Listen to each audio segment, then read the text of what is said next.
Hi, this is Connor for Avid Visions, and today I'm going to be talking to you about a CowboyStudio's lighting studio setup. This is the 4-light 160 watt studio strobe setup. So these aren't continuous lights, the model lights are actually on right now, but these are strobe lights, meaning that when I take a picture, this transmitter transmits to all these different lights. Well, it transmits to one and the others will fire from that slave mode.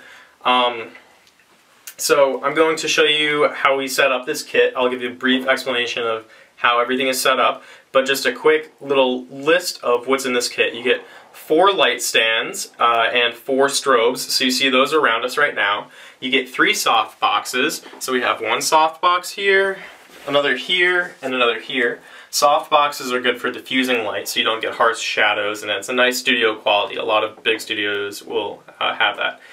So you also get a light modifier kit, which is what this is. Right now this is the barn door, so these are used in movies a lot. You see, you can kind of like really snoot the light or select where it's going to go. And right now we have a honeycomb on this, which is another light modifier. When you look straight into it from the front, you see there's a lot of light. When you look at the side, you don't get as much light. So this just helps to direct the light. This is used in like a lot of Hollywood style portraits where you want kind of a spotlight on a person's face. You see when I move into it, you get a lot of light, but as soon as I move away, the lighting changes. It makes it more dynamic. So in addition to that, you get a few other light modifiers, just some like gel filters, which are nice. And you also get a boom. It's over here. So this is something that you would put on the top of one of the light stands, and the light would go up here. And this is really nicely extendable, actually. You get a lot of reach with this boom, and all of these lighting stands are about 7 feet tall, fully extended, maybe a little bit more. So you can actually get some really nice setups and kind of replicate the sun if you put this on the top of a lighting stand and make it like a key light. So there's a lot you can do with this kit, and for the price it's somewhere in between $300 to $400, which is really not a lot. You can buy a lot of speed lights for that kind of money. So it's a really great deal, and it might be a little bit of a flimsy kit, but value for money, I really haven't found anything better than that. And normally I'd spend more money on a single studio strobe than I did on this entire kit. Just something to mention, this backdrop is not included in the kit. This is something that I got separately from CowboyStudios that we just have here to help for the purposes of the video. So without further ado, we're going to cut to me setting up this entire setup in really fast motion. So here we go. The first time I had to set this up by myself, it took me about 40 minutes, and now I'm down to about 15 minutes, but you can see it's still not easy. The boom is set up there, and the softboxes take the longest to set up, about 3 minutes each, and they really don't come with any instructions, so that's very difficult the first time. Eventually though, you see you get a full kit. The cords aren't that long, by the way, so get extension cords. So now we're going to do a quick photo shoot with this. I have the transmitter that comes with the kit on my camera, and there's only one receiver for the transmitter. That's on that light back there, because all of these strobes have photocells built into them that allow them to act as slave flashes, which means whenever they see a flash from another strobe going off, they immediately fire within the same exposure.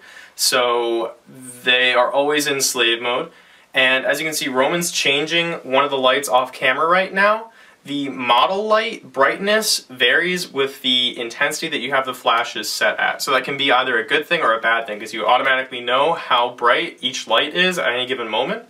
But it's also varying ambient lighting for like if you just are trying to like see in the dark studio or something. But anyway, Roman's going to come over here and we're going to do this shot right now really quickly.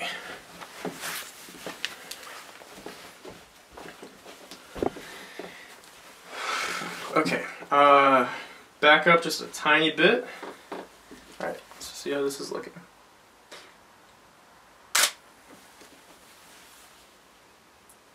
Alright, so it's a little blown out this time, but that's a good thing. I mean, 160 watt strobes aren't super powerful, but they're good enough to get the job done, especially if you're doing indoor shooting. I'm not sure how much I would trust 160 watt strobes if I was competing with sunlight, right? Like if I was doing this portrait shot outdoors, it might be a little bit of a different story because all of your exposures would be a lot different. You'd be at somewhere around like f11 or higher on your camera, and then you might not be able to boost the strobes as much as you could to make the lighting dynamic. But we just got this picture of Roman. It's looking pretty good. We're only using 3 of the lights right now. It's a little bit flat, but that's not a problem. We can try boosting one of these side lights, and because you have so many different light sources, you can really like start to play around with everything and get a really dynamic lighting setup that you can be happy with. So right now it's starting to look a little nice. We're getting some blown out highlights, but that's not a big deal. We're using this light as our main light, this one over here. There's a light off camera right here that's our fill light, and then we have a background light. So it's really just nice. You can do a lot of stuff with 3 lights, or 4. We're only using 3 right now. But yeah, so this is the picture. Right now I'm at my lowest ISO possible, ISO 100, 1/100th of a second, and at 5.6. And these are pretty much all of their minimum power settings. So you see that they can do a lot of good work for not a lot of money for lighting. The kit does have some faults. For example, sometimes the screws just don't tighten all the way, and you'll see drooping softboxes like this a lot of the time. This is where the build quality is lacking. However, if you tighten the screw properly and be sure not to overstrip it, it will do well.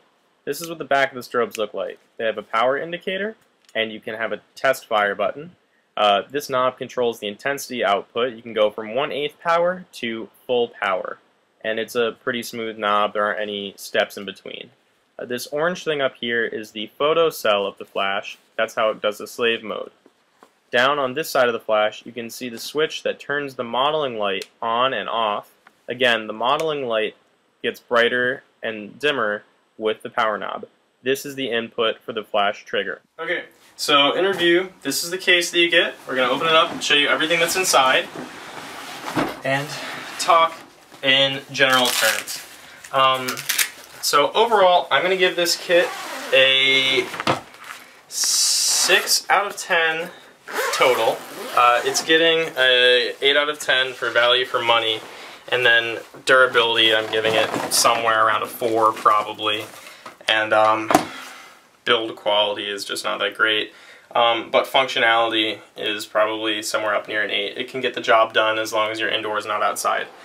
So overall, I definitely would recommend this kit to people who are beginning with studio photography that want to get serious about portraiture, or just a lot of like indoor people kind of photography. So just like one more quick overview of what's in the kit. These are the studio strobes. Know that there is a 110 watt version of this kit. This is the 160 watt version. You see it says 160 there.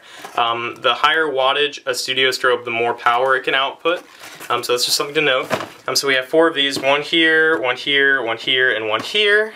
You get a boom pole. You get 4 of these light stands. Those are packed away here. You get your light modifiers. That's the honeycomb, the barn doors, and some gel filters. You get the single transmitter and receiver. The rest of the flashes sync off slave mode. You get 3 soft boxes in here. More like boom arm supports. This holds the sandbags that help keep the boom upright. And then, like I said, this is the 4th strobe. And so this carrying case is actually pretty nice. It's durable. You can hold it up. It has some good straps, and it seems good for storage. So yeah, overall, for like $400 or less, getting a 4-light studio kit is absolutely amazing, and I would definitely recommend it, because even if this isn't the best build quality and they aren't the most powerful strobes, having 4 lights with a hefty amount of light modifiers and some great light stands and a carrying case to top it all off is infinitely better than having no lights or even just a single speed light, which is pretty much comparable as far as price goes if you're looking at a Canon or a Nikon like name brand flash. So yeah, that is my review of the CowboyStudio studio lighting kit. Once again, this is not a continuous lighting, this is a strobe lighting kit, and these are the 160 watt strobes. This is Connor for Out of Division, signing out.